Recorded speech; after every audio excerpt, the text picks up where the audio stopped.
Buenos días, sí, buenos días, buenas tardes. Buenas tardes ya. Nada, muy bienvenidos al ICO para esta presentación, la presentación de este manual de consultas sobre valoración de empresas y otros activos.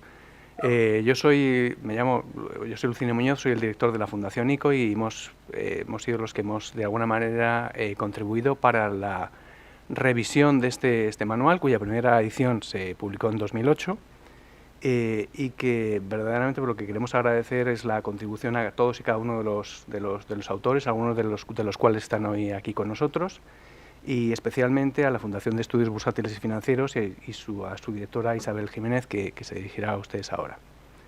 Este libro lo hemos reeditado, se hizo en primer lugar en 2008 y bueno, pues la verdad es que se agotó. Pensamos que sigue habiendo una gran demanda y sobre todo pensamos que desde 2008 hasta ahora las circunstancias han cambiado y algunas de las tendencias que en aquel momento solo se apuntaban pues se han materializado y pensamos que tenía sentido incluir nuevas cosas.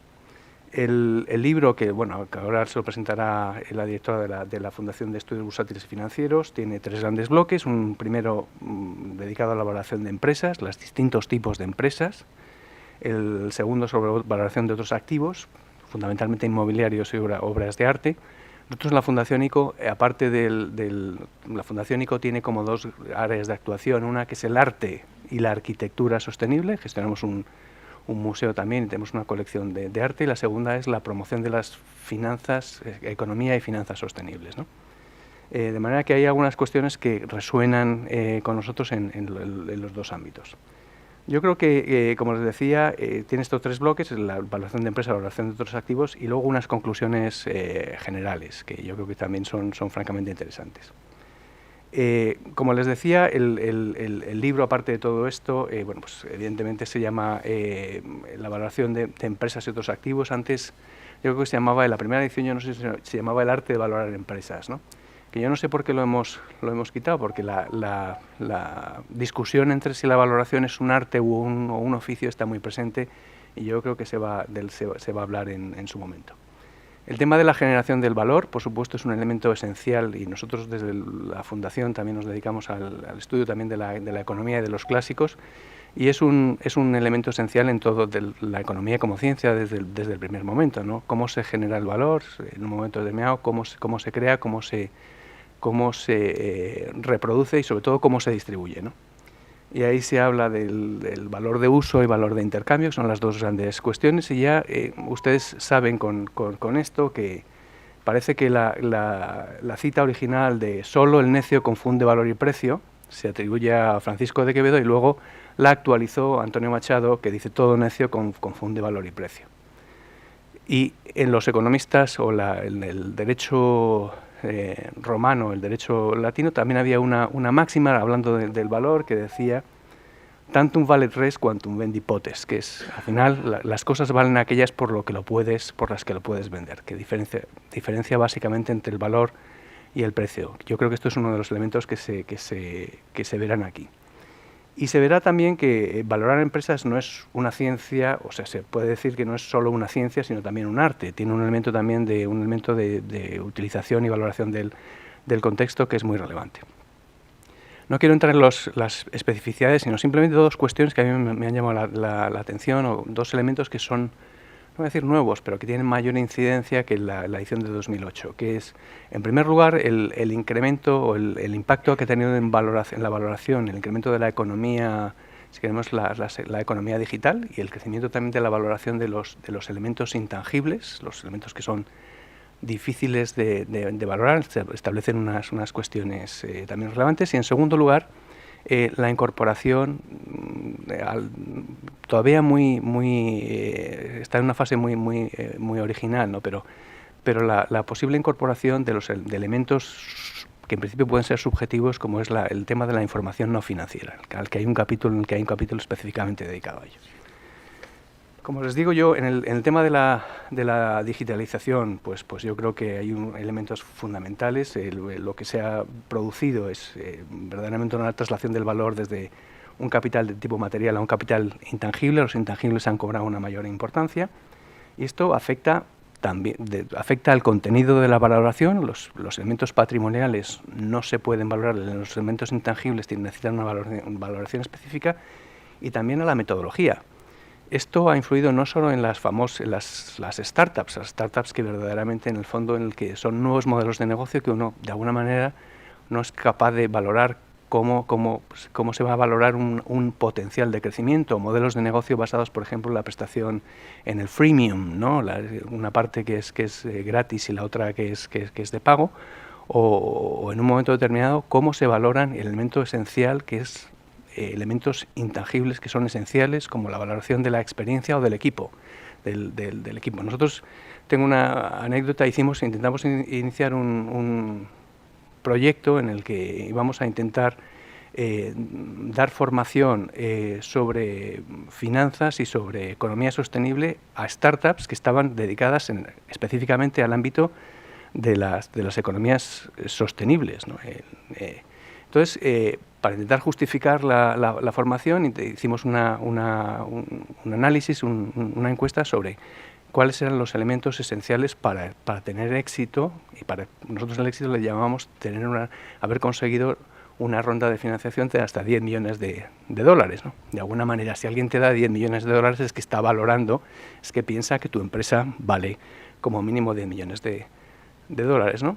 Y pensamos que los conocimientos financieros o conocimientos de economía circular eran elementos esenciales y que no, a la hora de la valoración esto influiría.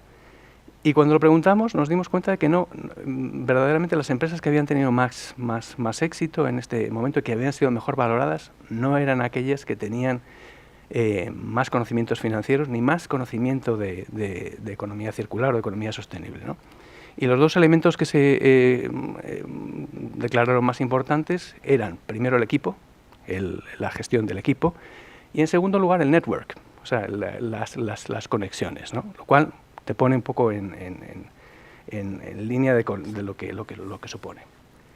En este sentido también el incremento de los intangibles en la economía de servicios, en una economía digital, tiene también un efecto importante, cuestiones que afectan al ICO como banco, ¿no?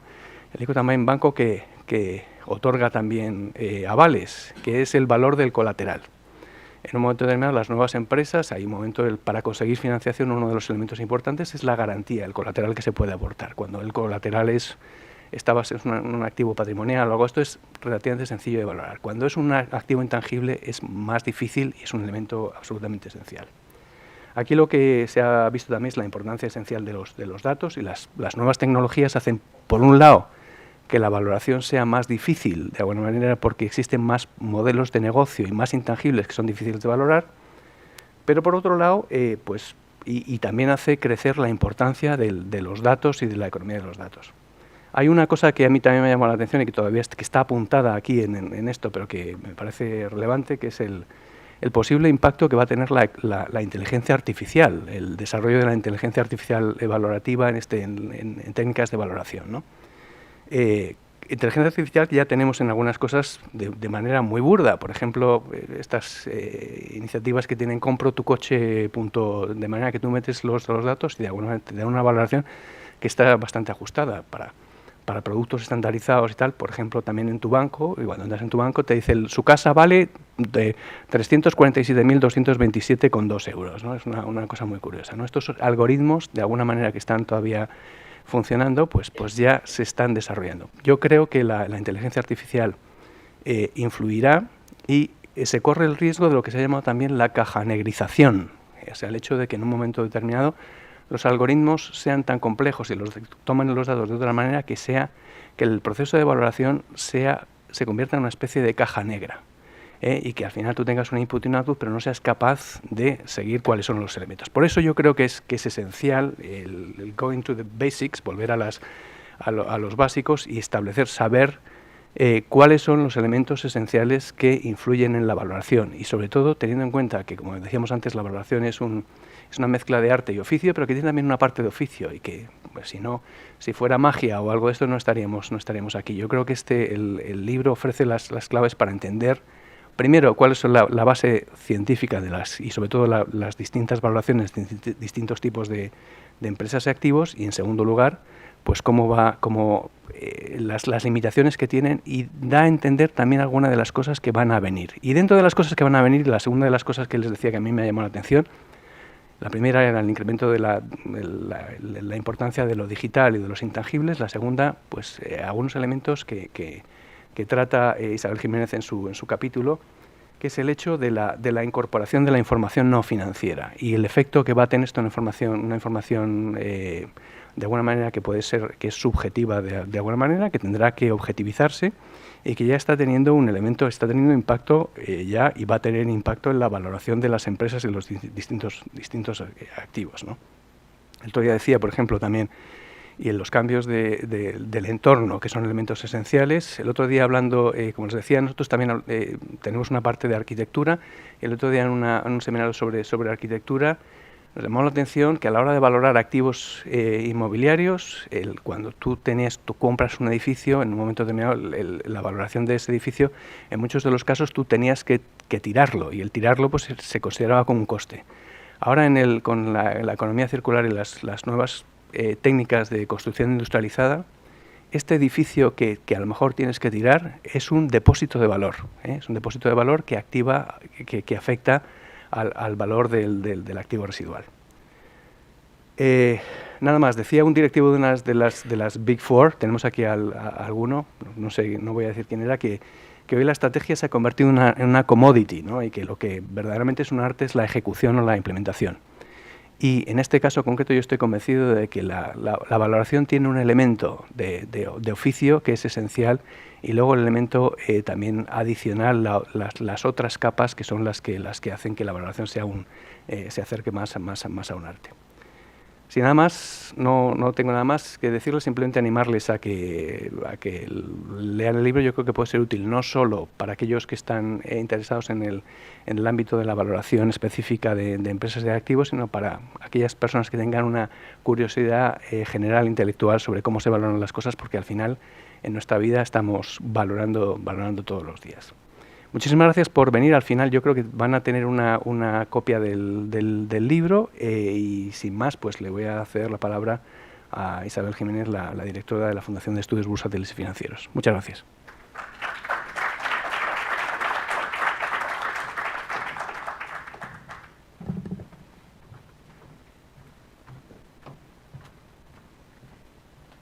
Muchísimas gracias a la Fundación ICO y a todos ustedes por haberse acercado a esta presentación.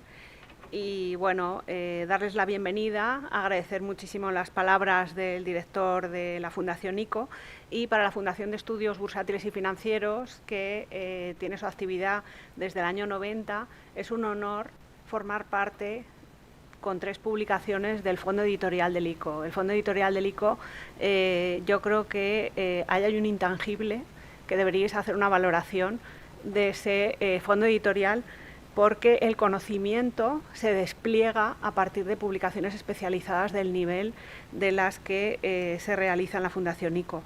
Nosotros, efectivamente, como trasladaba Lucinio al principio de su intervención, comenzamos con El arte de valorar empresas en 2008, libro que tuvo un gran éxito. Lo identificamos como manual de uso, un libro para que se tocara, se escribiera, se utilizara, se manejara, porque este tema del diálogo sobre la valoración de empresas es un diálogo, yo diría que socrático, que la verdad es que da mucho de sí.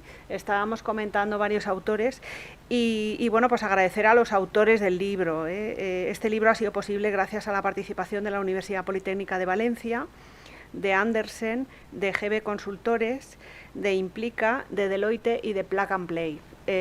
Yo creo que cuando uno coordina un libro, al final tiene cariño a todos los capítulos. Pasa un poco como cuando preparas una tesis doctoral o haces investigación. Al final cada capítulo tiene su razón de ser, y luego el valor del todo sube gracias a las contribuciones de cada uno de los capítulos, ¿no? Es un día muy especial para la Fundación ICO y para la Fundación de Estudios Bursátiles y Financieros. Decir que también tenemos otro libro de banca pública que se editó después de la pandemia y que el tema de la banca pública, que parece que se ha hablado de ella, se ha hablado insuficientemente en el continente europeo. Y la labor que hizo la banca pública y el ICO en el caso de la economía española en la pandemia, eso es un tema que dará no para un libro, sino para muchos libros, porque el componente cíclico en las economías es muy importante y gracias a la banca pública, pues el ciclo no paraliza las economías ante un shock externo como fue el de la pandemia. Y después llegó este libro que al final empezamos negro sobre blanco a actualizar el de 2008, y empezamos a incorporamos la información no financiera, incorporamos valoración de obras de arte, valoración de inmuebles, valoración de tecnológicas y la verdad es que bueno, pues al final la valoración de empresas es un ejercicio de sentido común, pero en el que aparecen los animal spirits de Keynes y requiere conocimientos teóricos, pero también se ve afectado por los diferentes cambios acontecidos en la sociedad. Y precisamente, bueno, pues ese cambio hacia la sociedad digital ha hecho que las metodologías se vayan haciendo más complejas y también la valoración es un proceso dinámico. Hemos hablado del arte de valorar empresas después de hacer todo lo que sería la parte cuantitativa, el Excel, los métodos que incorporemos, está la parte de salir a torear, salir a negociar, el proceso, lo que comentábamos, ¿no? Y a ese respecto, bueno, pues también afectará al proceso de valoración los objetivos perseguidos. No es lo mismo una tasación que un proceso de venta, tampoco es lo mismo que una subasta. Y luego, bueno, pues también están aspectos como la negociación o la due diligence, que ahora con la inteligencia artificial hay modelos de due diligence que dicen que tienen un error más reducido que el error humano. Entonces preocupa porque estamos hablando de modelos, estamos hablando de algoritmos, estamos hablando de sesgos, de behavioral finance y esto es pues bastante complejo. Luego también depende de si conseguimos interés por esa venta o esa compra. Una empresa tiene diferente valor cuando hay diferentes compradores y el valor, como muy bien indicaba Lucinio, no se debe confundir con el precio. Esa valoración es el principio de un proceso y afectarán pues muchas variables. Tampoco podemos comparar lo que busca el comprador, que tratará de saber el precio mínimo al que aceptarán su propuesta, o el vendedor, que querrá conocer el precio máximo que estarían dispuestos a pagar. También es cierto que depende también del carácter del comprador. Pues, por ejemplo, hay un capítulo de valoración de empresas familiares, ¿no?, que después hablaremos en la mesa redonda, ¿no? Y para una empresa familiar no es lo mismo que compre un socio industrial que compre un private equity, porque les importa el legado, les importa cómo va a quedar la empresa, qué se va a respetar de las variables del comienzo. Y tal y como ha comentado muy bien Lucinio Muñoz, estamos hablando de un proceso en el que habrá una formulación matemática y financiera, el business as usual, pero luego habrá diferentes etapas y predicciones. El valor de la empresa tampoco va a ser un valor absoluto, esto se traslada a lo largo de la publicación, sino que va a haber un rango de valores razonables, reflejando que dicho valor se basa en estimaciones acerca del futuro de la empresa y llevan implícito un riesgo en sí mismo. Una de las principales razones que justifican la conveniencia de trabajar con un rango de valores razonable es que al ser un proceso dinámico y haber estimaciones futuras, pues a veces una parte del precio de compra se vinculará a resultados futuros de la empresa. Y bueno, pues habrá que tenerlo en cuenta. Recientemente, como hemos visto en el caso del sector bancario, que es un sector complejo para valorar, los test de estrés bancarios climáticos de 2022 han introducido análisis de sensibilidad de escenarios que no son test de estrés, son otra cosa, y que, bueno, pues atendiendo a diferentes variables, en este caso climáticas, circunscribiéndose al horizonte de la taxonomía europea, pues han afectado a la valoración de las entidades financieras en este caso. Con lo cual estamos hablando de la valoración como ciencia y como arte, y más allá de los ratios históricos más utilizados, balance, cuenta de resultados, PER, yield, que hablan de variables constantes, nos acercamos hacia un horizonte más complejo, en el que hay más incertidumbre, con la tecnología como variable que se incorpora, pero que también incorpora incertidumbre. Por ejemplo, en las valoraciones de tecnológicas tenemos ahora los 7 magníficos de la bolsa americana, que tienen una ponderación excesiva y que alejan el PIB americano de las valoraciones bursátiles, y que incluyen valoraciones de tecnologías muy jóvenes. El valor estrella este año es Nvidia, que incluye inteligencia artificial con una tecnología tremendamente joven, de la que desconocemos mucho más de lo que conocemos. Así pues, los intangibles están en la ecuación y las variables no financieras. Nos han educado durante 5 siglos para entender la contabilidad, los asientos, los balances, la cuenta de resultados, y ahora incorporamos información no financiera nueva, riesgos climáticos que todavía no tenemos modelización, en los que hay más negro que blanco, y 2 empresas de un mismo sector pueden tener valoraciones diferentes con diferentes estándares no financieros. Esto genera bastante preocupación. También cambian los conceptos contables. Antes hablaba Lucinio del valor residual, del coste del depósito de valor, pero es que también lo que antes era un residuo ahora es un recurso con la economía circular, y está cambiando el paradigma. Así pues, vamos a dar paso a la mesa redonda, en la que van a participar diferentes autores de la publicación y aprenderemos de su mano a partir de lo volcado en sus capítulos y del debate que se pueda generar con la audiencia. Muchísimas gracias.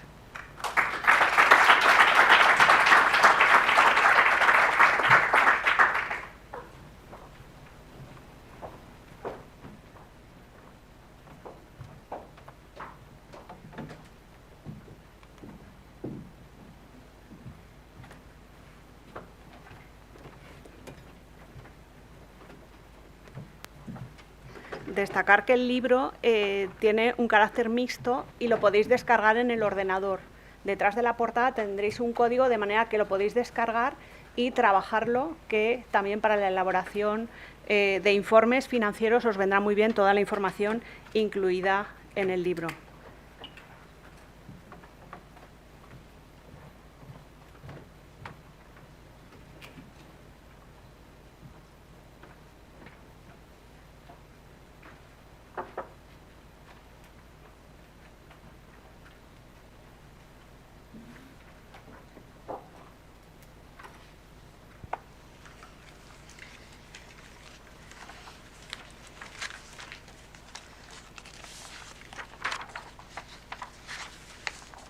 Me acompañan en la mesa varios de los autores del libro. Los voy a presentar de izquierda a derecha. A la izquierda, Roxana Leotescu, directora general de GB Consultores, autora del capítulo de valoración de empresas familiares. Destacar que es licenciada en Economía por la Universidad de Valencia, máster en Fiscalía y Tributación, y desde 2011 está en GB Consultores Financieros, Legales y Tributarios como responsable del Departamento Financiero Corporate. A continuación, me acompaña Joaquín Ureña, socio de Andersen, licenciado en ADE por la Universidad de Valencia, doctorando en Administración y Dirección de Empresas en la Universidad Politécnica en la línea de investigación de combinación de negocios. Destacar que es socio internacional y director de la práctica económico-financiera y pertenece a varios comités de dirección y estrategia de clientes, es experto en operaciones de corporate y reestructuraciones. A mi derecha, Guillermo Jiménez, director general de Axis, licenciado en Ciencias Económicas y Empresariales, máster en Mercados Financieros por CEU. Antes de incorporarse a Axis, desarrolló su trayectoria profesional en diferentes áreas del Instituto de Crédito Oficial, entre ellas admisión de crédito comercial, banca mayorista, banca de inversión o financiación de proyectos, y ha sido consejero de varias sociedades Axis y Cofides y miembro del Comité de Inversiones de varios fondos. Y a la derecha se incorpora Ismael Moya, catedrático de Economía Financiera y Contabilidad de la Universidad Politécnica de Valencia, y destacar que las 4 personas nos pueden aportar un gran valor añadido para el diálogo y voy a darles un turno, primero breve, para que comenten un poco sus reflexiones a partir de la escritura del capítulo y la lectura del libro, y después daremos paso al debate. Comenzamos por Roxana. Muchas gracias, Isabel. Hola, buenas tardes.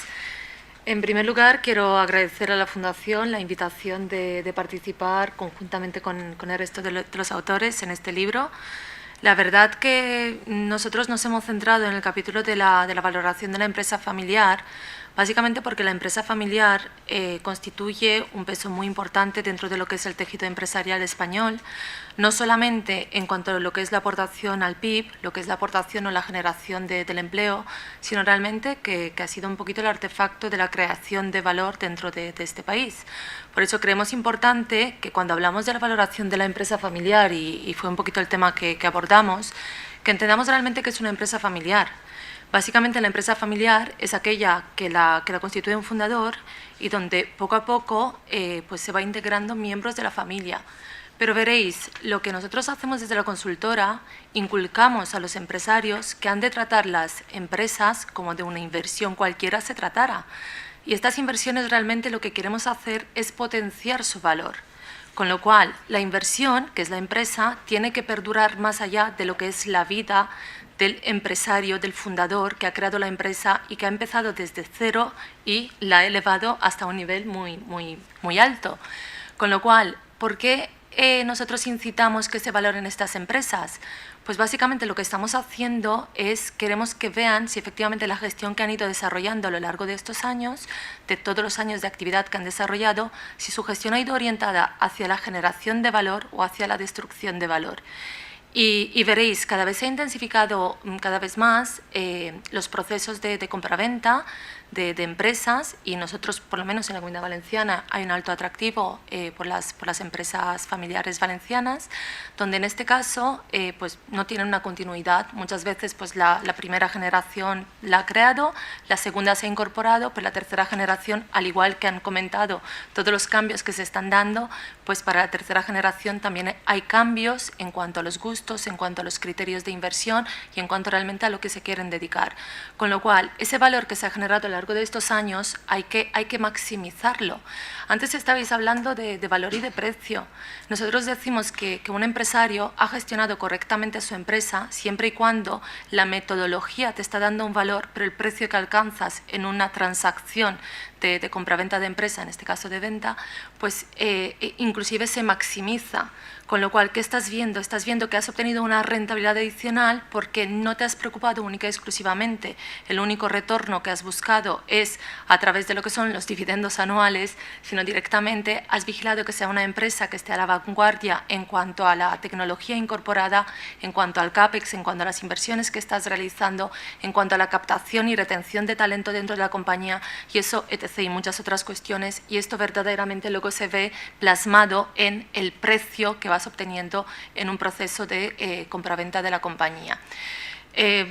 Yo no os voy a desvelar más cosas del capítulo 8, con lo cual yo os invito a que lo leáis y que en cierta forma investiguéis respecto a este tejido tan apasionante y donde en cierta forma tenemos que proteger entre todos, dado que ha sido un poquito la base, ¿no?, de lo que es el tejido empresarial español.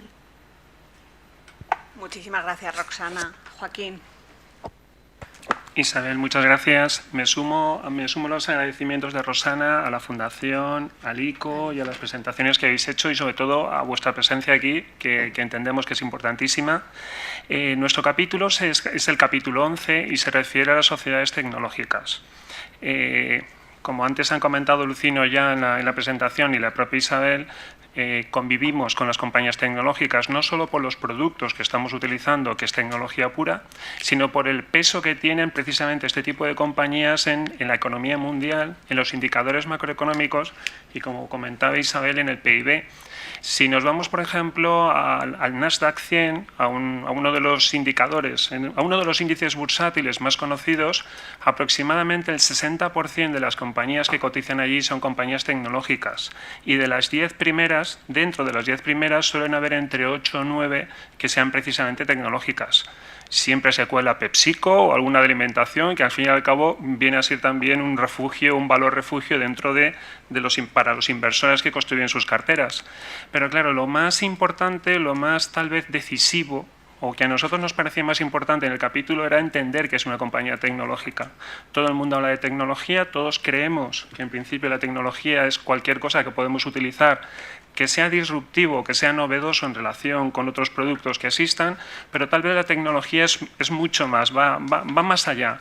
Precisamente es ese ir más allá y esas expectativas que genera el tener un producto o generar un servicio que rompe un poco, que es innovador, que las compañías siguen innovando y tienen esa capacidad creativa de seguir innovando y creando producto, es lo que en los modelos tradicionales y los modelos reales hacen que las valoraciones de este tipo de compañías estén muy por encima, y os digo con total franqueza y honestidad, muy por encima tal vez de los valores que después, o de los recursos o de los retornos que puedan tener esas propias compañías. ¿Qué ocurre? Estamos hablando de compañías con una capitalización tremenda. Se están pagando, y ya digo pagando, es decir, ya no hablo de valor, como bien comentábamos, es decir, se están pagando unos precios totalmente desorbitados por expectativas. Expectativas que en principio pueden estar fundamentadas o no estar fundamentadas. Mencionaba Isabel, por ejemplo, y Lucino también, el tema de la inteligencia artificial. Vamos a ver, ¿a quién no le gustaría participar, por ejemplo, en ChatGPT o en OpenAI, o poder tener esa posibilidad? Que bueno, si invertís en Microsoft podréis tenerlo porque al fin y al cabo participan en ellos, pero bueno, no es el caso. El tema es que estamos construyendo valoraciones, o se construyen valoraciones basadas en unas expectativas, basados en unos deseos, diría yo, que no están refrendados, puesto que estos productos disruptivos o esta tecnología es tan novedosa que no podemos, insisto, con los modelos tradicionales tratar de compararla. Es decir, el tema de los comparables es algo que utilizamos mucho en las valoraciones. El tema de los históricos lo utilizamos también mucho. Y al final, ¿qué es lo que tenemos? Pues muchas ganas de invertir, valga la expresión, y estamos buscando sociedades o estamos buscando compañías que tengan, insisto, productos novedosos, disruptivos, que puedan ser o que las puedan diferenciar de otros para al final, desde un punto de vista de inversores, estoy hablando de inversores en este caso, no de los propietarios de las compañías, poder maximizar o esperar, ya bien no vía retorno de la inversión, sino producto de una sucesiva venta, obtener un beneficio con ellas. Dicho de otra forma, las compañías tecnológicas siempre suelen estar presentes en la cartera de cualquier inversor, digamos racional, que es lo que se nos explica en las facultades, pero bueno, que de alguna forma esas valoraciones, insisto, puede ser que no se encuentren, que sean de mercado, porque el mercado está dispuesto a pagar por ellas cierta cantidad, cierto precio, pero que al final no se correspondan, si las comparamos con otras compañías de otros sectores, con la realidad propia de la compañía. Como dice Rosana, os invito a leer el capítulo. Bueno, ahí hemos tratado, hay un punto que nos pareció, digámoslo así, un tanto desenfadado, que es el referirnos a las sociedades unicornio. Es decir, ¿a quién no le gustaría tener una sociedad unicornio? Yo el primero de ellos, pero en fin, espero que sea interesante el capítulo, que os guste y en sí el libro en general. Muchas gracias.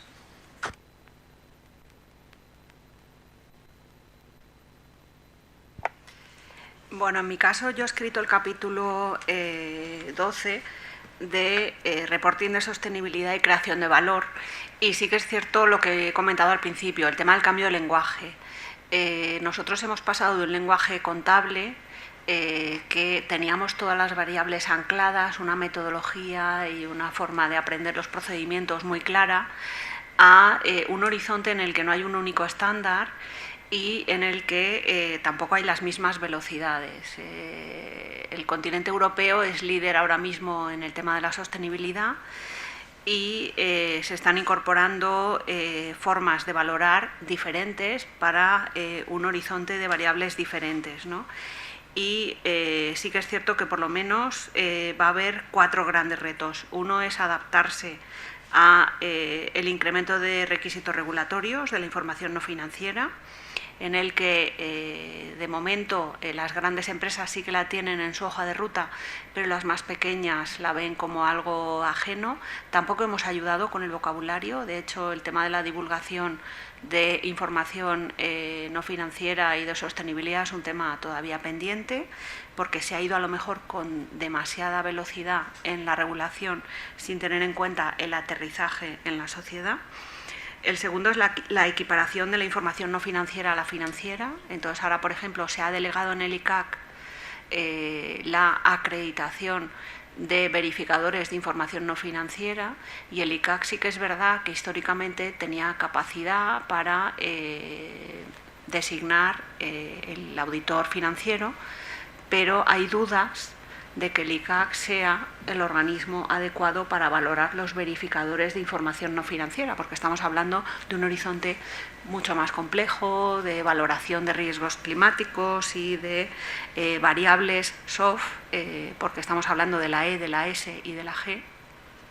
Y a lo mejor incluso está desordenado. Tendría que ir primero la G, que sería los cimientos de la arquitectura de alerta temprana, y después irían la E y la S, pero en cualquier caso la E y la S son variables más soft, que a lo mejor el ICAC no es la institución más adecuada, aunque sí que es verdad que como tiene experiencia en verificación y en auditoría, pues ha sido un poco el camino más natural, ¿no? Y luego, bueno, pues también todo el tema del compromiso ESG del Consejo de Administración. El Consejo de Administración bueno, es el responsable de la supervisión y el control y de vigilar la estrategia y de diseñarla y de muchas más variables. Pero luego, bueno, pues es mucho más complicado la supervisión y el control de variables intangibles, de temas que todavía están por modelizar y que, bueno, pues si miramos el mapa de riesgos anual de Davos, de 10 riesgos globales, 5 están vinculados a riesgos climáticos. Entonces es una barbaridad. Solo por el mapa de riesgos debería haber estado incorporada la información no financiera hace tiempo. Pero sí que es cierto que todavía es un horizonte muy joven en el que queda mucho por hacer. Para que las empresas sean competitivas, sus consejos de administración deberán mantener un diálogo activo con todos los grupos de interés, y ha quedado obsoleto el capitalismo de Friedman de solo vincular el resultado de las empresas al beneficio o solo preocuparse del accionista. Los grupos de interés son muy variados, y entablar ese diálogo activo, ese engagement, que es una de las estrategias de inversión sostenible, pues el engagement es complejo y al final mejora los modelos de negocio, los hace más resilientes, los mapas de riesgo son más completos. Y solo por esas razones y también por cumplir con la normativa, porque si no, pues habrá multas o nos quedaremos fuera, por ejemplo, en las licitaciones públicas, las pequeñas empresas que quieran acceder a colaboración público-privada. Y luego, bueno, pues incluso también el horizonte de los fondos Next Generation, ¿no? Que son fondos que mejoran la competitividad, pero que están vinculados a la sostenibilidad y a la digitalización. Muchísimas gracias.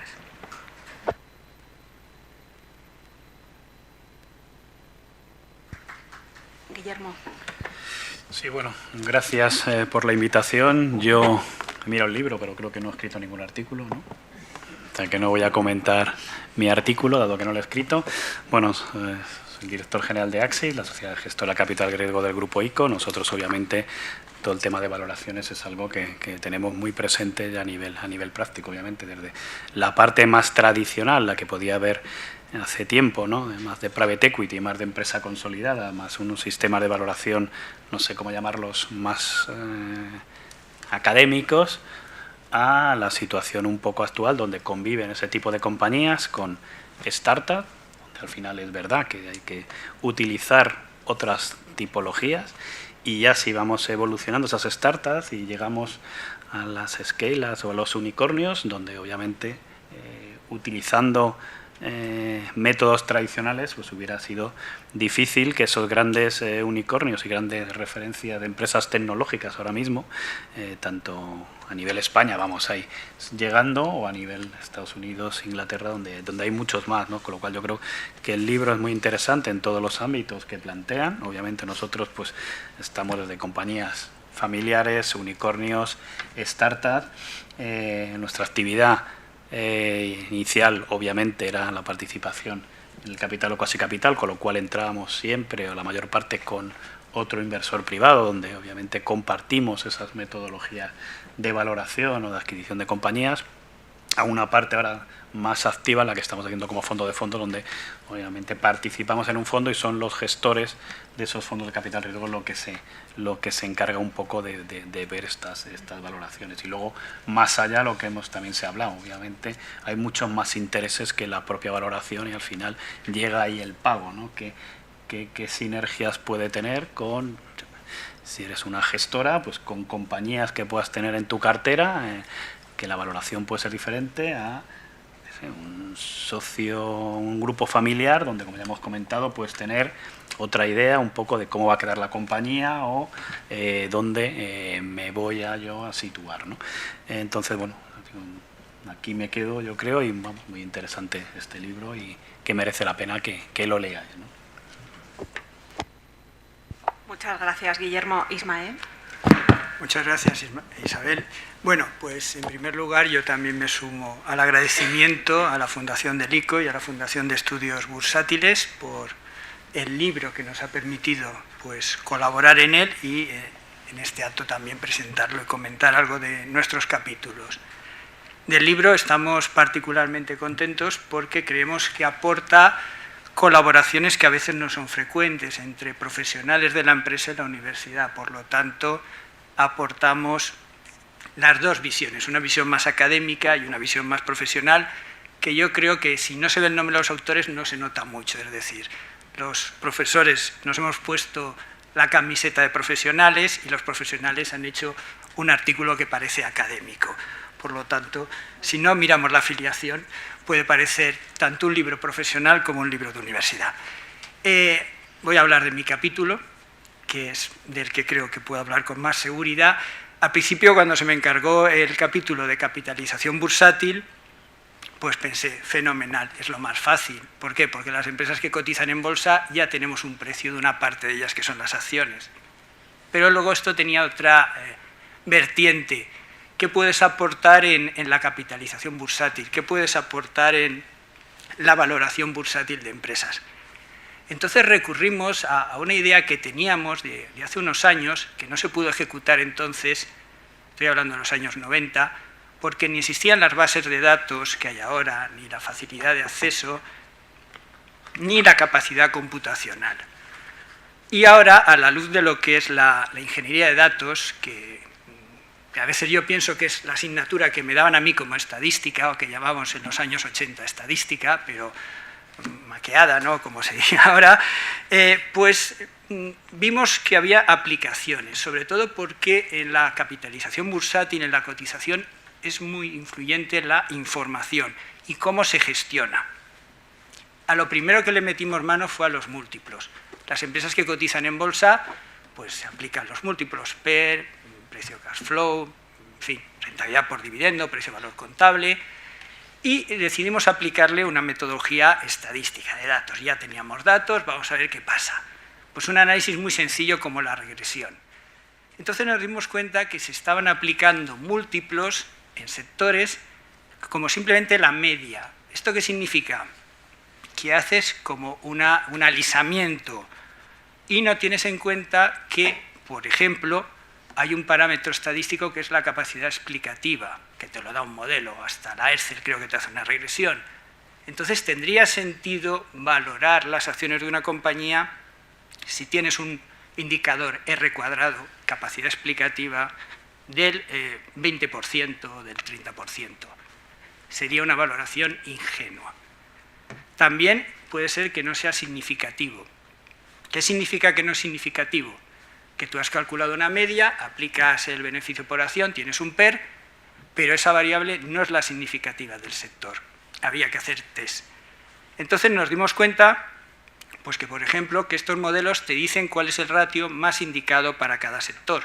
Por ejemplo, en la banca, el precio-valor contable, que no era el más indicado en el sector de las empresas de construcción, que era el activo inmovilizado.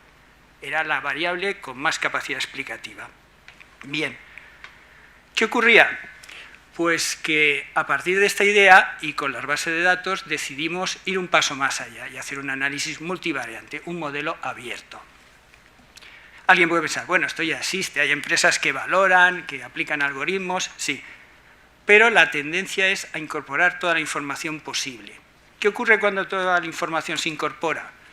Primero, que es caro, es un modelo que resulta, la información cara no es muy eficiente, y segundo, que la información es redundante. Estamos gastando dinero en aportar información que repite otras variables. Por lo tanto, planteamos un procedimiento en el capítulo de depuración de esa información y seleccionar lo que llamamos modelos parsimoniosos, con pocas variables y útiles. De lo que estoy contando puede parecer que es complicado. En absoluto, no es nada complicado, es una receta a aplicar. ¿Qué ventajas tiene? Pues que puedes obtener un modelo que explique la capitalización bursátil de una empresa, que no es caro de generar, está al alcance con los ordenadores actuales y a gran escala puede aplicarse toda la ingeniería de datos y toda la inteligencia artificial que nos va a venir. ¿Qué ventajas tiene además? Que sabes que las variables sí que contribuyen a explicar ese valor y tienes la capacidad explicativa.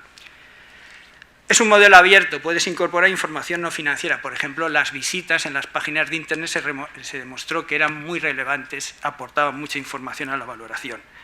Y lo que también estamos contentos es que se puede trasladar a las empresas que no cotizan en bolsa.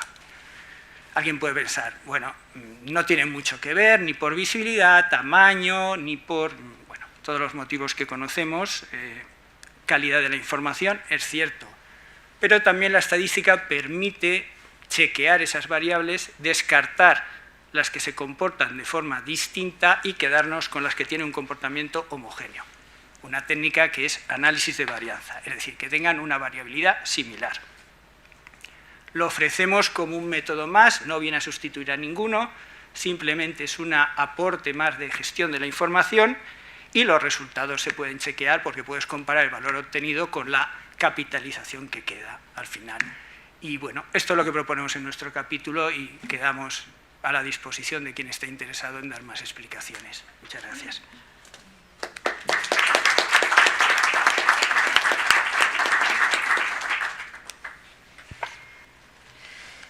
Bueno, comenzamos las preguntas de la mesa redonda. Vamos a comenzar con una pregunta sobre la sociedad digital.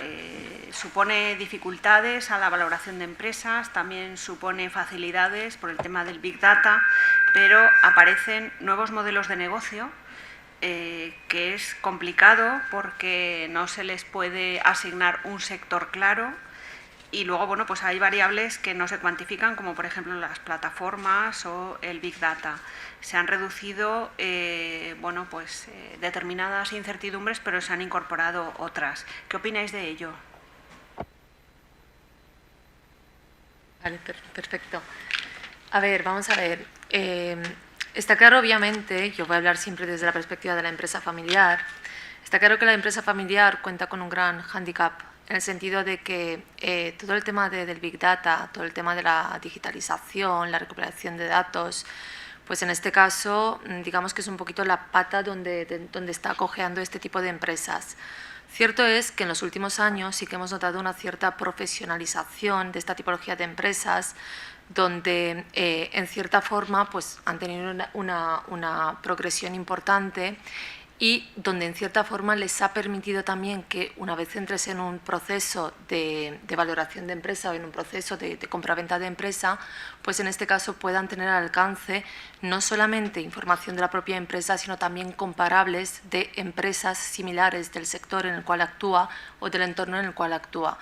Con lo cual, creo que es uno de los aspectos importantes donde, hombre, en las tecnológicas, que duda cabe que ahí tenéis todo un campo de información y ahí el camino ya está recorrido, pero vuelvo a insistir que en las empresas familiares ahí sí que, en cierta forma, van totalmente cojas. Aquí. Sí, tienes razón, Rosana, comparto contigo tu planteamiento. Efectivamente, los modelos de negocio han cambiado, es decir, el acceso a mayor información, como bien ha explicado Ismael, y vamos, me parece un modelo fabuloso el que nos has comentado, sí que todo el tema de digitalización y de acceso a información está cambiando los modelos de negocio, pero los está cambiando en todos los sectores. Es decir, no solamente en sectores en concreto, lo que pasa es que algunos de ellos se van a ver más o menos afectados precisamente por las características propias de los propios sectores o de los propios negocios. Es cierto que cada vez resulta más difícil el tema de ser objetivo en una valoración, porque al final es lo que perseguimos, la objetividad. Nosotros, pues bueno, en nuestra firma, que estamos en operaciones corporativas y demás, siempre pensamos nosotros los valoradores que tenemos que hacer una valoración lo suficientemente objetiva como para que puedas debatir con alguien enfrente de ti y no diga que bueno, que sí, que las hipótesis de crecimiento serán distintas, que puedes estar totalmente de acuerdo con las tasas de descuento, pero tenemos que objetivizar, tratar de buscar puntos en los cuales no quepa interpretaciones, es decir, esto es así, y sí que es cierto que las variables podrán cambiar, pero el modelo está construido como corresponde. Hay una parte importante, como ha comentado Isabel además, en la que nos encontramos con problemas muy duros, pero problemas importantes a la hora de valorar los aspectos. Si los aspectos cualitativos eran problemáticos, más todavía al tratar de comparar o de valorar dos compañías en el mismo sector, que su grado de cumplimiento de la sostenibilidad sea el mismo o no. Es decir, llegar a poder compararlo puede ser en algunos casos diferenciador a la hora de saltar al precio en ese caso. Sí que estoy totalmente de acuerdo que cada vez es más problemático y tenemos que buscar las soluciones de consenso, tanto valoradores como inversores, como compradores. Es decir, esto es al fin y al cabo, yo creo que es un mundo. Sí, si me permite solamente un inciso, ya que has traído un poquito a colación las variables que solemos emplear. En la empresa familiar se suele emplear a la hora de calcular el valor en base a la distinta metodología. Estamos hablando de un corrector de iliquidez dentro de la propia compañía. No es lo mismo, si tenemos unas acciones de cualquier compañía cotizada, no hay ningún problema, las podemos hacer líquidas de forma inmediata, pero una empresa, y sobre todo siendo empresa familiar, donde muchas veces confluyen la situación personal con la situación empresarial y bueno, tenemos que normalizar esos resultados, esos EBITDAs en base a los cuales se está valorando, también tenemos, y muchas veces tenemos ese debate entre profesionales del porqué de una prima de liquidez más elevada o menos elevada, y esto va a depender muy mucho también de esas variables subjetivas que tenemos en cuenta de cara a la valoración. No es fácil, pero cierto es que cada vez contamos con herramientas, contamos con modelos donde, bueno, felicito a la Universidad Politécnica de Valencia, hablaremos de esto en el viaje de vuelta, Ismael, para que nos amplíes detalles, y cierto es que eso nos facilita, en cierta forma, acerca las posturas de los valoradores. Guillermo, ¿cómo ha cambiado el tema de la sociedad digital para vuestras empresas en cartera? Y luego, bueno, pues también cómo afecta el ciclo, ¿no? Porque, bueno, pues es muy importante en las valoraciones y las mediciones de riesgo variables, sobre todo porque hay sectores que el ciclo está más claro, pero hay otros sectores que el ciclo está por venir.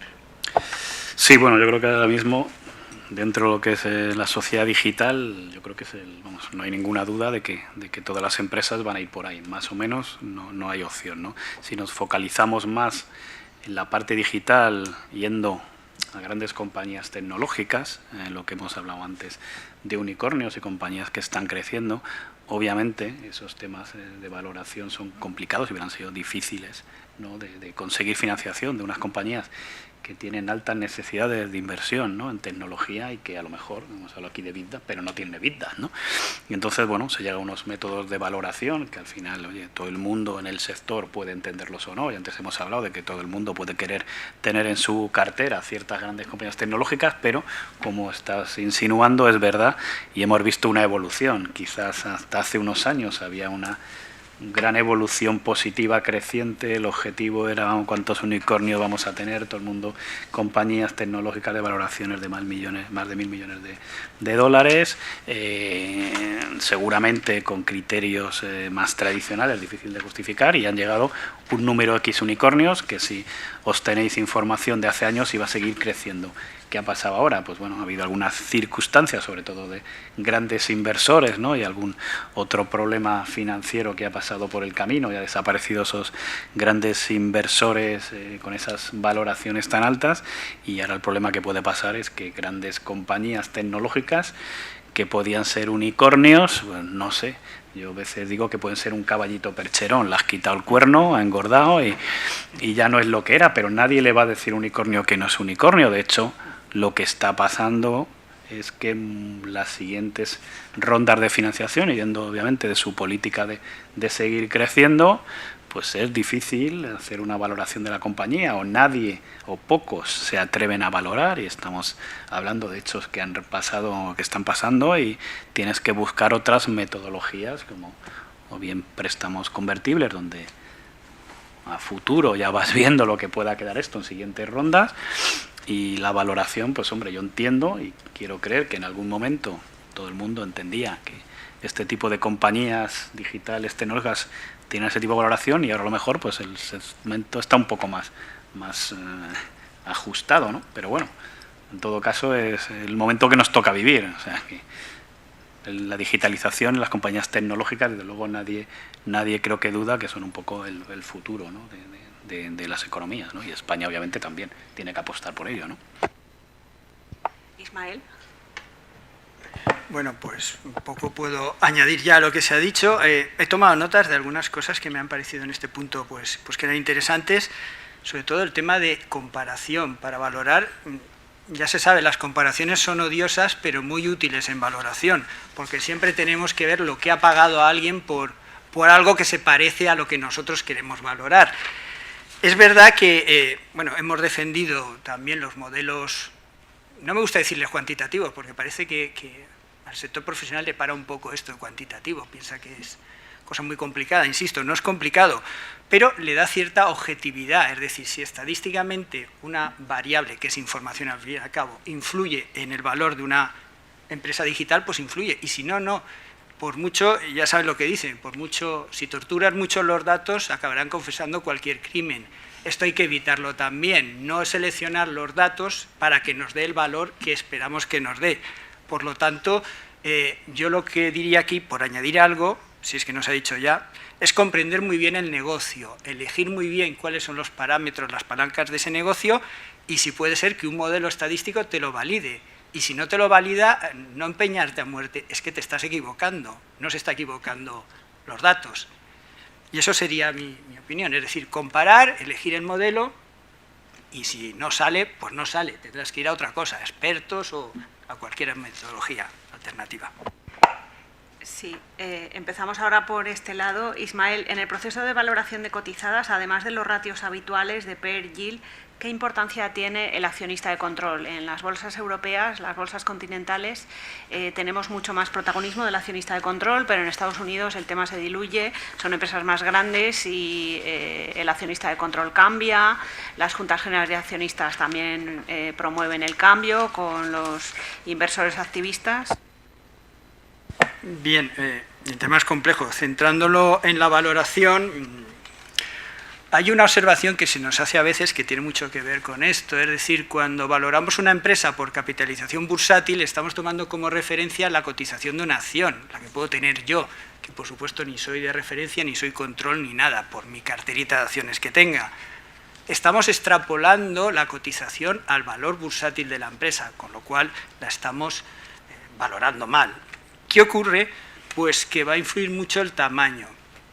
Y eso pues está estudiado, es decir, no es lo mismo una pequeña empresa, una empresa familiar o una gran cotizada, el porcentaje que te da el control. Y eso requiere correcciones en el valor. ¿Cuánto? Pues hay estudios, habrá que investigar, por ejemplo, a través de operaciones de OPA, lo que supone la noticia de la OPA, el incremento de valor antes o después, es decir, el accionista de control es importante, no lo podemos obviar esa prima que requiere, porque los demás accionistas también tienen derecho a cobrársela, porque como indica el nombre es el que va a controlar, va a decidir en qué se invierte, en cómo se endeuda y sobre todo el reparto de dividendos futuros va a influir mucho y eso sí que afecta al resto de accionistas. Por lo tanto, nuestra opinión es que, evidentemente, hay que tener en cuenta la valoración, tiene un sobreprecio, porque no estás adquiriendo derechos económicos, sino que estás adquiriendo también derechos societarios o políticos, y el problema viene cuando se aplica a empresas que no cotizan en bolsa. ¿Cuánto vale entonces esa participación? Hay que recurrir otra vez a comparaciones y correcciones del modelo. No hay mercado, no hay liquidez, por lo tanto, y ese accionista de control normalmente tiene un buen paquete de control que se distancia un poco de lo que es un accionista de control en bolsa. Por lo tanto, es un campo de estudio que se está abordando ahora principalmente a través de los anuncios e incrementos de cotizaciones en las OPAs. Y ahí es aplicar modelo y que irá cambiando con el tiempo y el tamaño.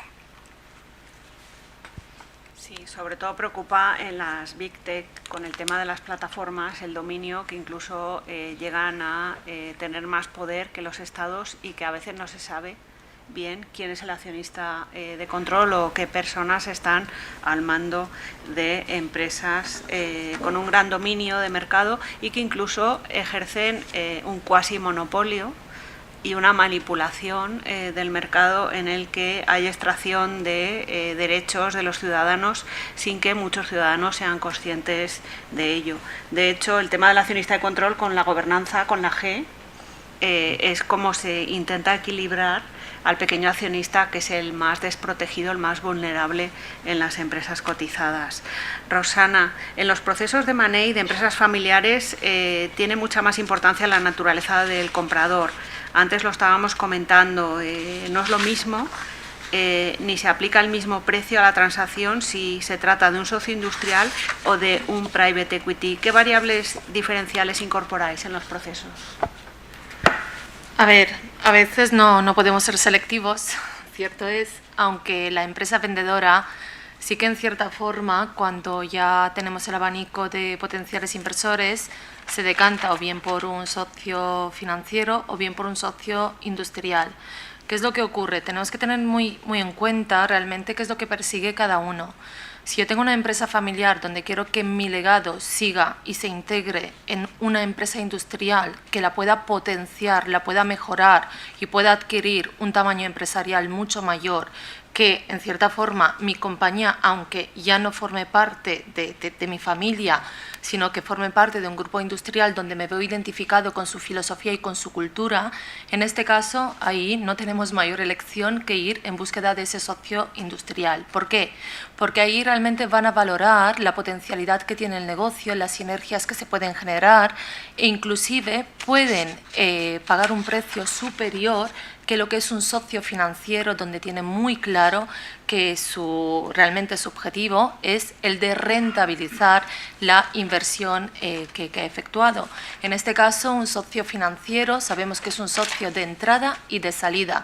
Es un socio que va a estar al mando de la compañía por un tiempo delimitado y donde tiene muy claro el timing de recuperación de la inversión. Con lo cual, lo que le va a interesar es entrar al mejor precio y salir, por supuesto, también al mejor precio. En cierta forma, si estamos hablando de un fondo de private equity, en este caso, tiene muy claras cuáles son las tiers que quieren obtener y los plazos de salida, donde el otro día lo estábamos comentando, que derivado un poquito de la pandemia, los plazos de salida pues estaban manejando entre 4 y 5 años y ahora nos estamos yendo en las últimas transacciones hasta casi 7 años, precisamente por la época de pandemia que hemos pasado y donde hemos visto que efectivamente pues ha habido cierta demora en la salida de esta tipología de inversores. Muchísimas gracias, Roxana. Joaquín, las empresas tecnológicas, por esa necesidad de capital, son más proclives a cotizar en bolsa porque les resulta de esta manera más fácil el crecimiento orgánico y pueden comprar otras empresas con intercambio de acciones sin salida de liquidez.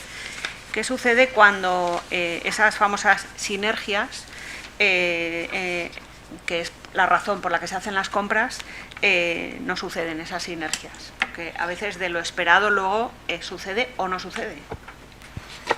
Efectivamente, es así. Antes hemos hablado que existe un componente dentro de las compañías tecnológicas, o más, hablemos ya de precio, no de valoración de la compañía tecnológica, en las cuales el mercado está dispuesto a pagar como un sobreprecio por esas características propias, en el sentido de que son innovadoras, son creativas y puede generar, como tú bien dices, pueden generar sinergias con otras áreas, con otros sectores, con otras compañías, pero al final las tecnológicas se comportan, desde ese punto de vista, se van a comportar igual que cualquier otra compañía de otro sector. Es decir, si tú te basas en expectativas para crear un valor y ese valor se traduce en precio porque alguien está dispuesto a pagar por las expectativas, va a esperar un poco la evolución realmente.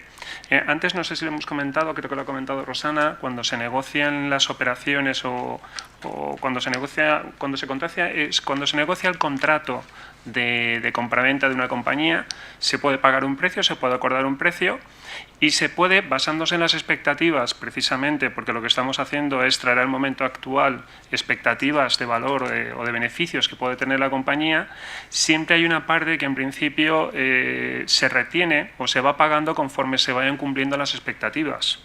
Eso vendría a ser algo así como lo que puede ocurrir en las compañías tecnológicas. Insisto, el comportamiento podría ser como otras, pero en esta es más acusado. Precisamente por eso, pueden haber startups tecnológicas en las que no tenemos historia, no tenemos recorrido y estamos esperando a ver lo que sucede, y compañías tecnológicas maduras, en donde ya existe una trayectoria, un mercado, y esas, la forma de crecer o la forma de valorar, o mejor dicho, el precio a pagar por ellas sí que vendrá dado por ese continuo innovación y ese cumplimiento de expectativas, y en las otras esperaremos a ver qué sucede. ¿Qué ocurre? Si al final un inversor ve que el retorno de su inversión, ya no voy a decir que esté comprometido, pero que no cubre las expectativas que él pensaba, obviamente la cotización de esa compañía, de ese valor, va a bajar. Entonces, el tema del cumplimiento es importante de cara, insisto, ya de cara al precio. Es decir, el valor obviamente va a ser distinto porque el no cumplimiento de expectativas va a hacerte corregir, pero bueno, hacer un análisis retrospectivo es bastante sencillo, no es complicado. El tema es tener la visión. Muchas gracias. Guillermo, el private equity se ha orientado hacia la inversión de impacto, primando el posicionamiento en empresas con componente social. Esto es más acusado en operadores vinculados al sector público, como es el caso de Axis. ¿Qué variables o qué procesos nuevos habéis incorporado a vuestra metodología de inversión? Y también si nos puedes hacer una valoración de la evolución histórica de vuestra cartera y si podéis hablar de una descarbonización que, como bien indicábamos, están potenciándola desde el Banco Central Europeo.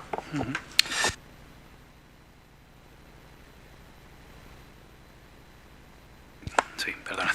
El sector del capital riesgo en general, Private Equity y Venture Capital, sí que está focalizado, yo creo que en temas de impacto, más allá de temas de ESG, ¿no? Donde obviamente las compañías en las que puedes participar, estos fondos pues tienen que incorporar esas políticas, ¿no? De mejora en la E, en la S y en la G, en este caso en la E y en la S. Es verdad que también están surgiendo algunos fondos específicos, ¿no? Para el tema de impacto, ¿no? Para el tema de impacto social. Es algo que creo que es pionero en España, que hemos ayudado desde el grupo ICO y desde Axis, ¿no? Al desarrollar fondos de capital riesgo, ¿no? Focalizados en este tema. Este tema al final es que, por un lado, obviamente tenemos la clásica de riesgo-rentabilidad y metemos una tercera pata que es la pata social, ¿no? Se miden todos, obviamente, los temas sociales que están obligados a cumplir tanto las gestoras como las participadas. Hay una serie de objetivos que deben de cumplirse y evolucionar durante el periodo en el que la compañía o la gestora están invertida en estas compañías, y obviamente también está ligada a la remuneración del propio gestor e incluso algunas veces de condiciones para las compañías en función de estos cumplimientos, ¿no? Hace unos años lanzamos esta iniciativa, ¿no? Dentro de uno de nuestros fondos. No se había constituido en España un grupo, ahora mismo ya está un grupo, ¿no? Un grupo de empresas que se dedican al tema de impacto y que incorporan no solo la parte de capital, sino obviamente fundaciones, grandes compañías y tal. Y decir que, bueno, ¿cómo lo hemos ido enfocando? Pues obviamente, por un lado, invirtiendo en este tipo de compañías que pueden ser específicas. Inicialmente lanzamos una pequeña parte dentro de un fondo de 50 millones, ¿no?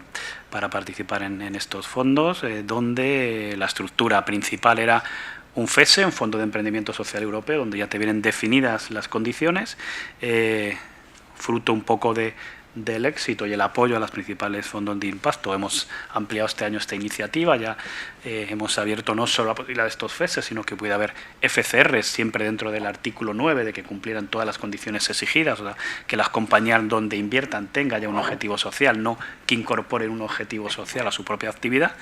Y bueno, ahora mismo hemos formalizado 7 fondos por un total de 42 millones, que suponen un tamaño total de los fondos de 240 millones, ¿no? Tienen alrededor de estos fondos de unas 60 compañías con impacto, y tenemos ahora mismo otros 2 fondos que aprobaremos en próximos días para seguir apoyando la parte de lo que es impacto, ¿no? Si vamos a la otra parte por la que me preguntas, y bueno, la evolución de nuestra cartera, yo creo que ahora la mayor parte de las inversiones nosotros tenemos dentro de la propia gestora, igual que dentro del grupo ICO, un porcentaje de lo que se apruebe que tenga que entrar dentro de los componentes sociales y medioambientales, ¿no? Y ahora mismo yo creo que estamos alrededor entre el 60 y el 70% de nuestras aprobaciones ligadas a esto, ¿no? Bien porque sean fondos artículo 8 o artículo 9, bien porque ya se dedican específicamente inversiones, ¿no? Lo que hablabas un poco de temas de descarbonización, y seguramente va más por la pata más medioambiental que social. Ahí tenemos también otro fondo en el que invertimos en proyectos de infraestructuras sostenibles, y ahí sí es verdad que los fondos donde también participamos, que no son fondos por la parte social, son más por la parte medioambiental, también ayudan en sus inversiones a hacer proyectos que están dedicados a descarbonización, transición ecológica o evolución un poco de sociedades hacia esos 2 inputs, que antes hemos hablado de digitalización, y el otro input en el que estamos inmersos es el tema de la sostenibilidad, ¿no?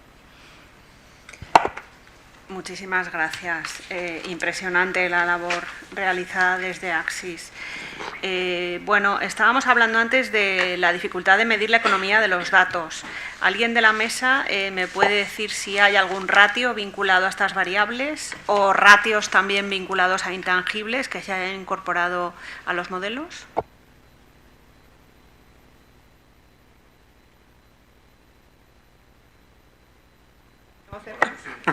Sí. A ver, es dificilísimo, la verdad es que es muy difícil. Como decíamos, lo que tratamos de hacer siempre es tratar de buscar valoraciones lo más objetivas posibles. Entonces, el tema de los intangibles en sí es una valoración ya difícil porque bueno, a ver, como intangible tenemos mucho, es decir, tenemos un abanico muy importante de elementos que forman parte de las compañías.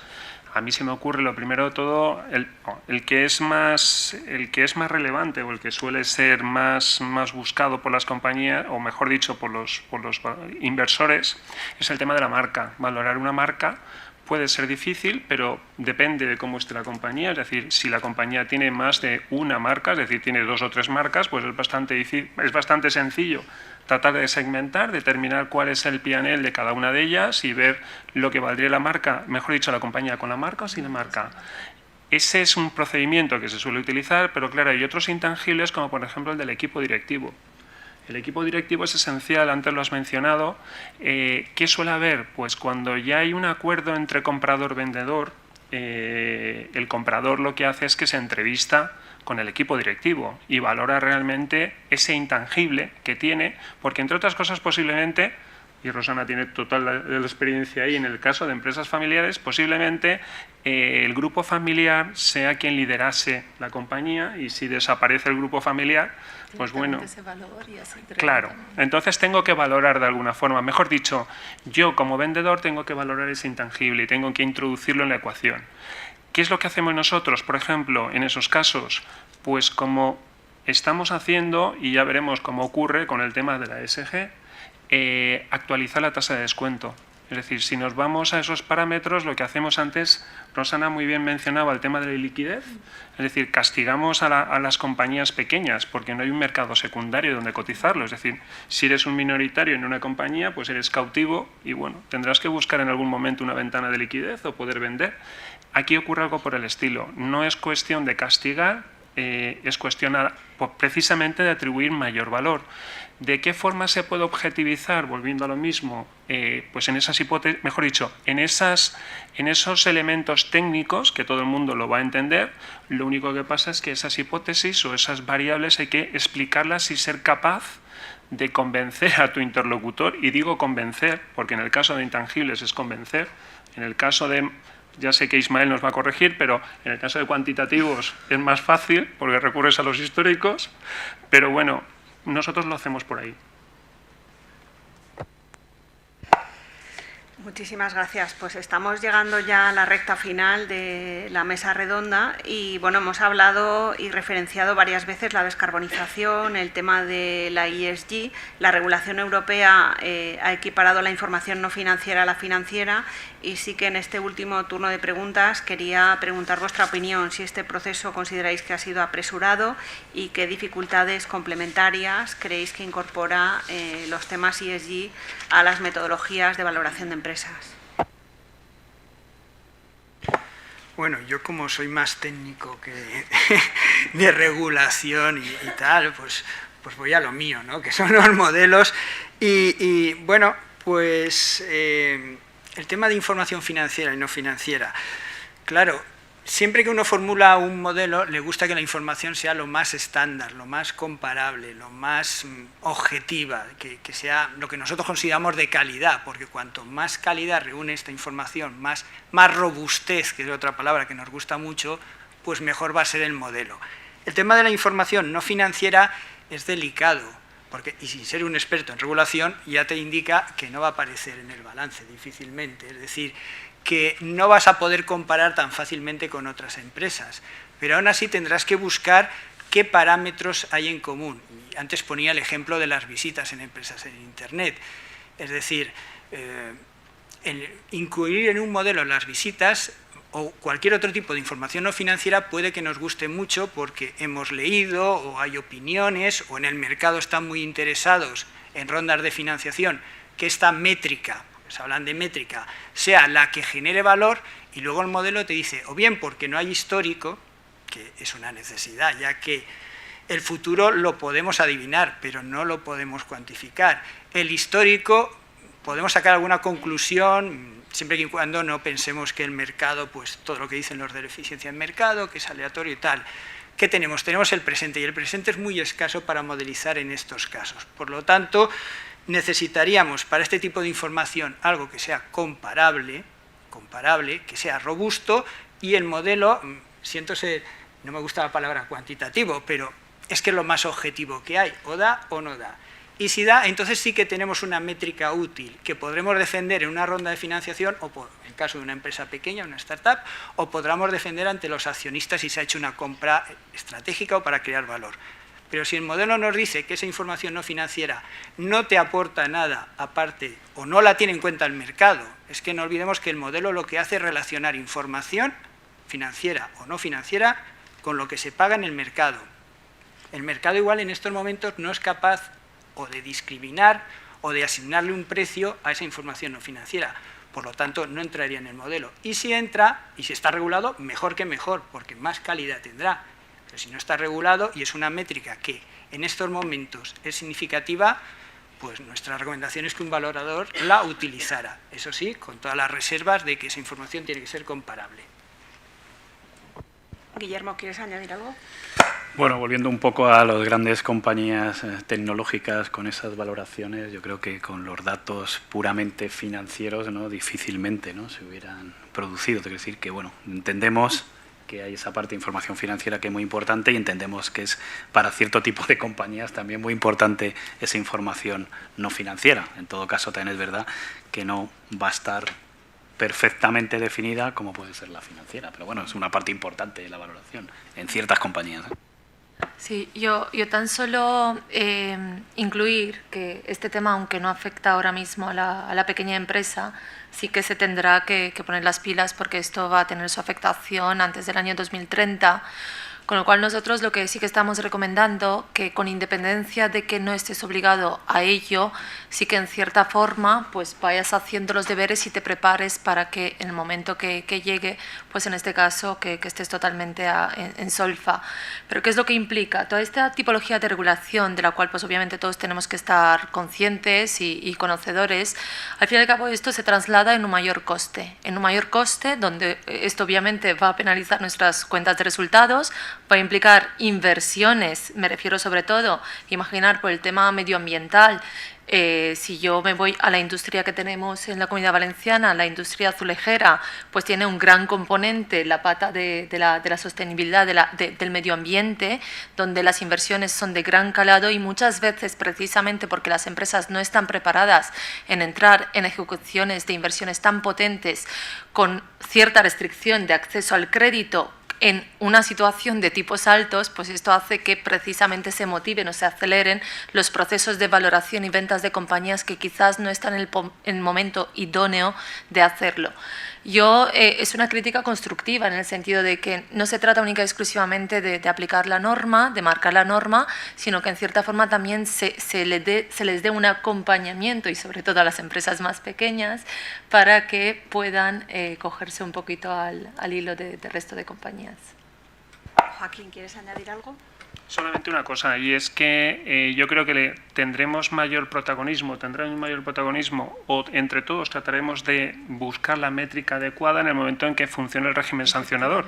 Es decir, en el momento en que la CSRD esté traspuesta a nuestro ordenamiento jurídico, que si no recuerdo mal tenemos de tiempo hasta el 6 de julio de 2024, con lo cual el día 5 estar atentos al BOE, porque estará por ahí, pues ahí si ya hay un régimen sancionador, habrá que precisamente valorar a las compañías que cumplen, con lo cual ahí ya seguro que de alguna forma alguna métrica podremos llegar a obtener. Muchísimas gracias. ¿Hay alguna pregunta que queráis trasladar a la mesa? Las personas que estáis aquí. Por favor.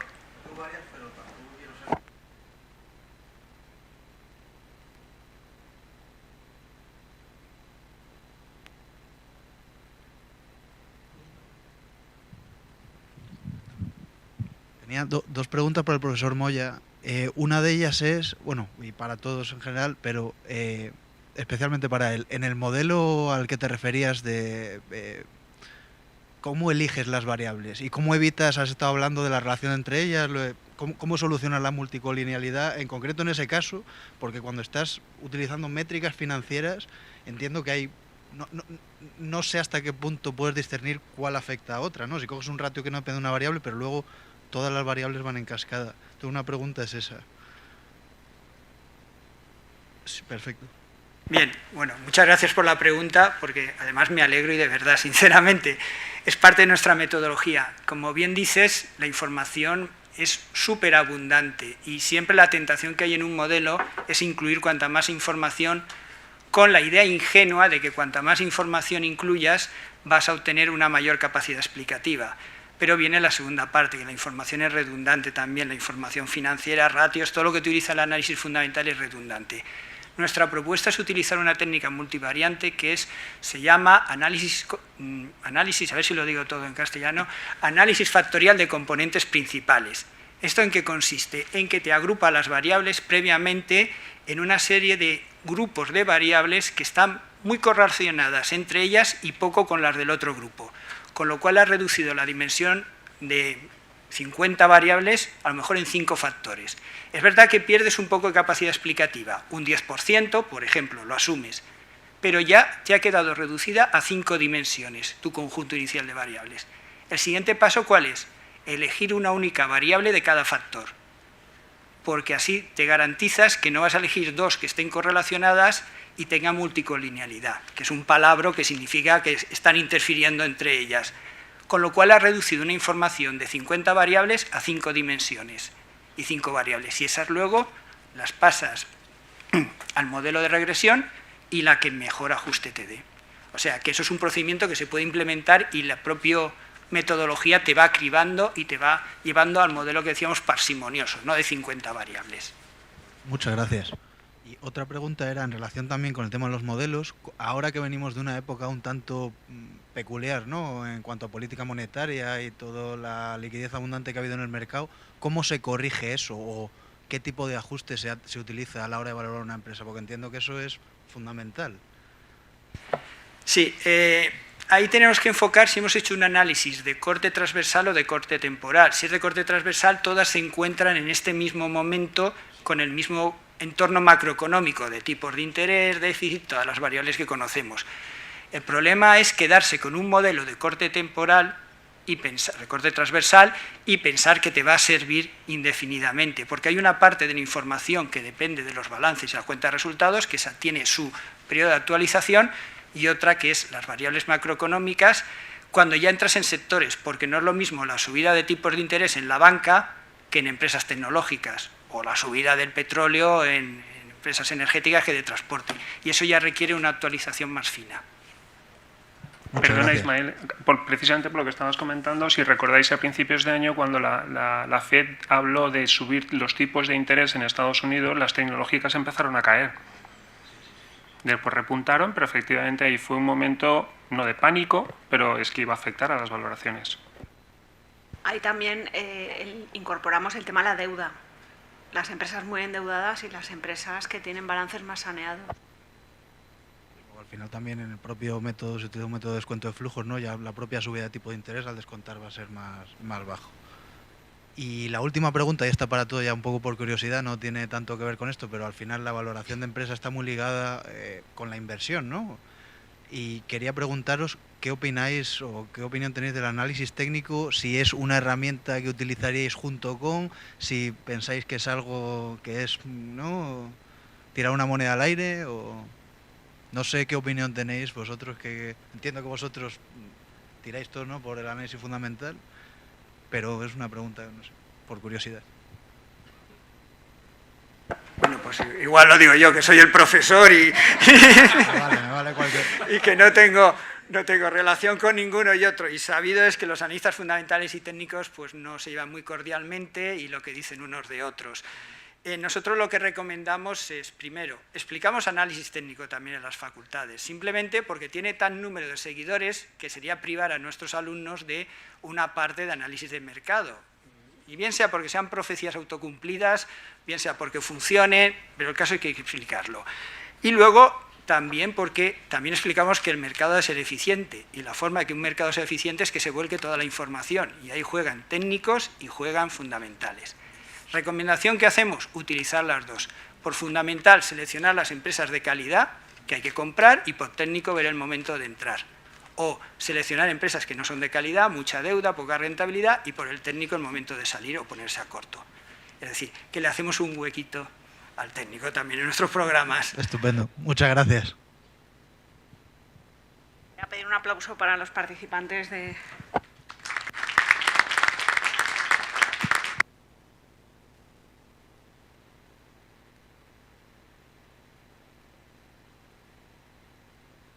Sí, bueno, me toca la clausura, creo. Bueno, agradecer a todos haber estado aquí, a los ponentes y compañeros que están en la mesa, obviamente a Lucinio y a su equipo, que también se han encargado de coordinar, y yo creo que ha sido un rato agradable, que hemos estado todo aquí compartiendo cada uno sus vivencias desde su punto de vista profesional, ¿no? O sea que, lo dicho, muchas gracias y esperemos vernos pronto.